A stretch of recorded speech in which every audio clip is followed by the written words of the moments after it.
They are making you smaller, not with their hands, with your own silence. You've felt it, that moment when you wanted to speak, but something inside froze. That was no accident. Someone knew exactly which buttons to push. They knew your fears, your shame, your deepest insecurities. And they weaponized the one thing that makes you vulnerable, your voice.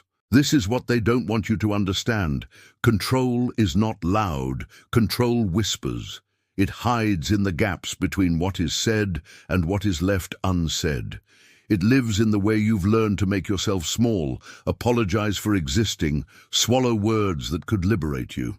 By the end of this video, you will see their tactics clearly, not as some distant theory, but as living patterns that have shaped your life. You will understand exactly why you go silent when it matters most.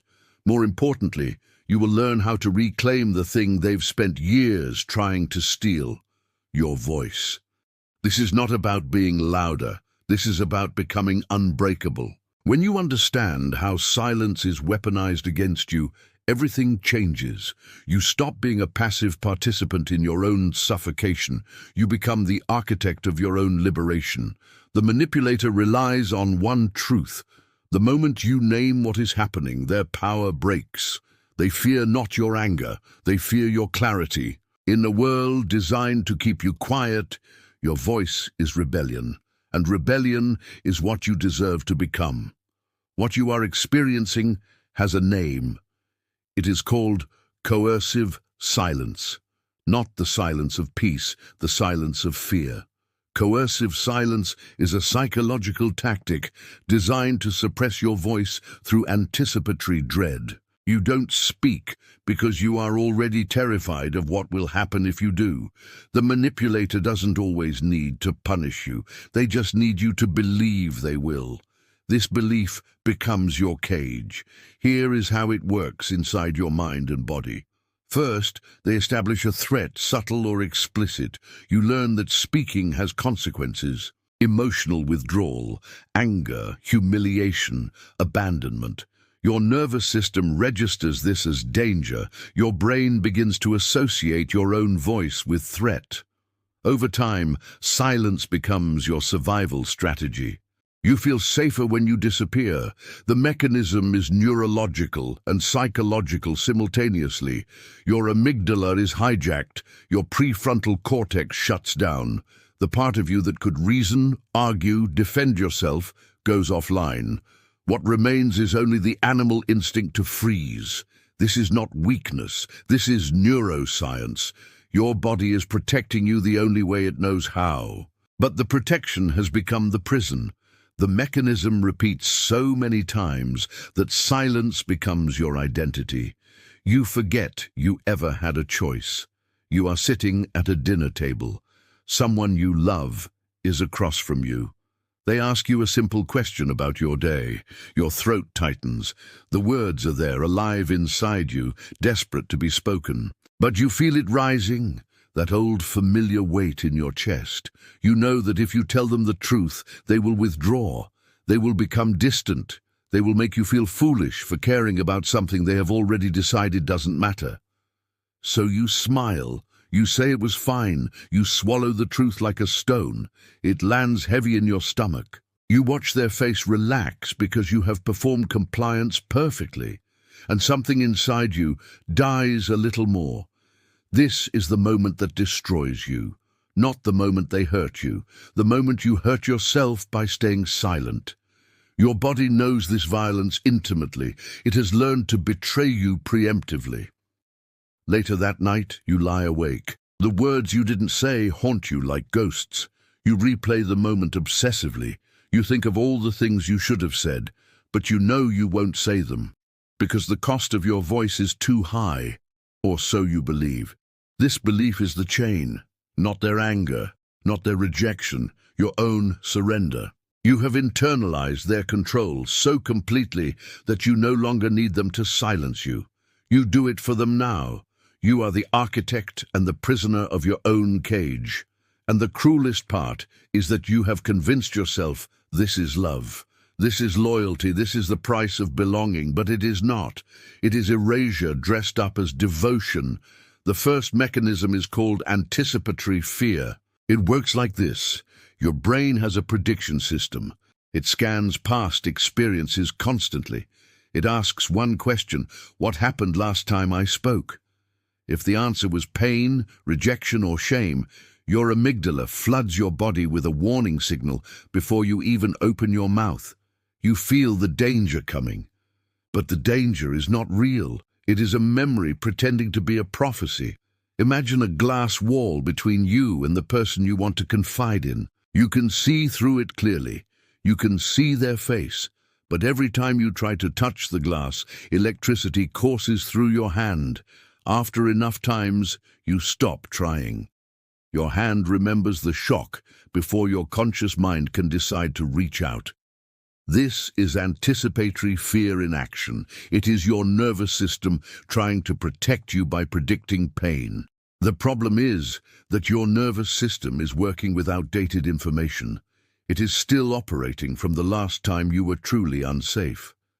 But you are not in that moment anymore. You are in this one. And in this moment, you have the capacity to speak.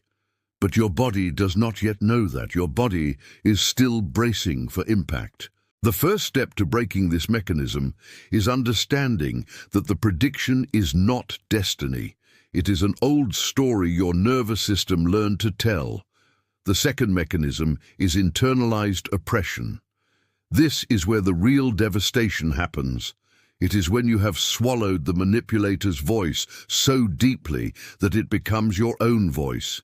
You no longer need them to tell you to stay silent. You tell yourself, imagine a garden. For years, someone has been poisoning the soil. They did this deliberately. But over time, the poison seeped so far underground that the roots forgot they were being poisoned. The roots believed the toxin was nutrients. The plant began to reproduce the poison from within itself. Now the gardener can walk away. The plant destroys itself. This is internalized oppression. You have absorbed the belief that your voice is dangerous, unwanted, shameful. You are now the one enforcing the silence. You criticize yourself before anyone else can. You minimize your own pain.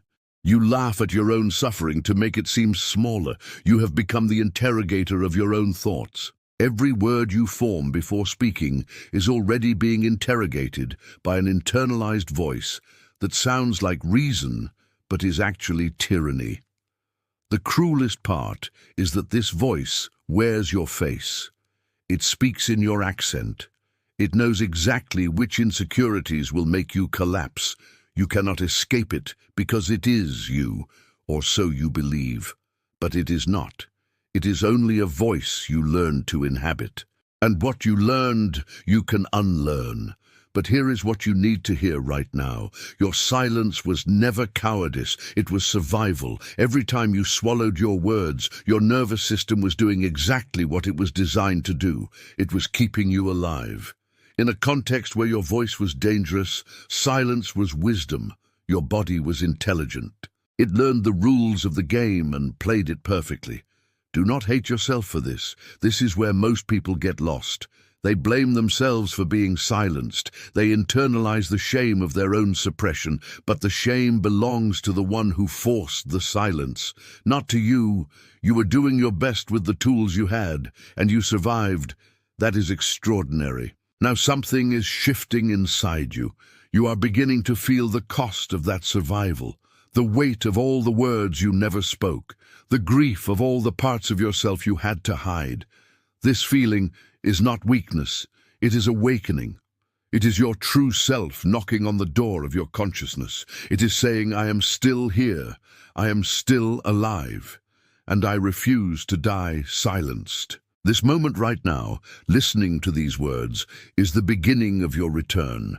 You are starting to remember that you have always had a choice, even when it didn't feel that way, even when the cost seemed too high. You are waking up to your own power. Here is what you do. It is silent. It requires no confrontation. It demands no permission from anyone. Start small. In moments when no one is watching, speak one true sentence to yourself. Not out loud necessarily, just let it exist in your consciousness without judgment. I am hurt. I disagree. I want something different. These are radical acts when you have been trained to disappear. Do not share these truths immediately. Let them live inside you first. Let your nervous system adjust to the sensation of honesty. Your body has been taught to panic when you tell the truth, so you are retraining it slowly. Each small acknowledgement is a practice session. Next, create physical distance, not necessarily from the person, but from the patterns. If someone asks you a question and you feel the freeze response coming, pause. Put your hand on your heart. Feel your heartbeat. Remind your nervous system that you are safe right now, in this moment, not in the old moment. This is grounding, this is reclamation. Finally, find one person you trust completely, not to fix you, but to witness you. Speak your truth to them first. Let them see you without flinching. This rewires your deepest belief that your voice will destroy everything. It will not. Your voice will liberate everything. Your silence was not your fault, but your voice is your responsibility. They will try again. Different faces, same tactics, but now you know what to look for. You know how the cage is built, and knowing is the first step toward freedom. The scar will remain. That is not a failure. Scars are proof that you survived. They are maps of your resilience. Every time you speak now, you are speaking for everyone who could not. You are speaking for your past self who had to disappear. You are speaking for your future self who refuses to. This is not courage. This is destiny reclaimed. Subscribe to the channel and do not stop at this video. They are still using tricks you have not noticed. The next video will show you how they do it, and once you see it, you will never see people the same way again.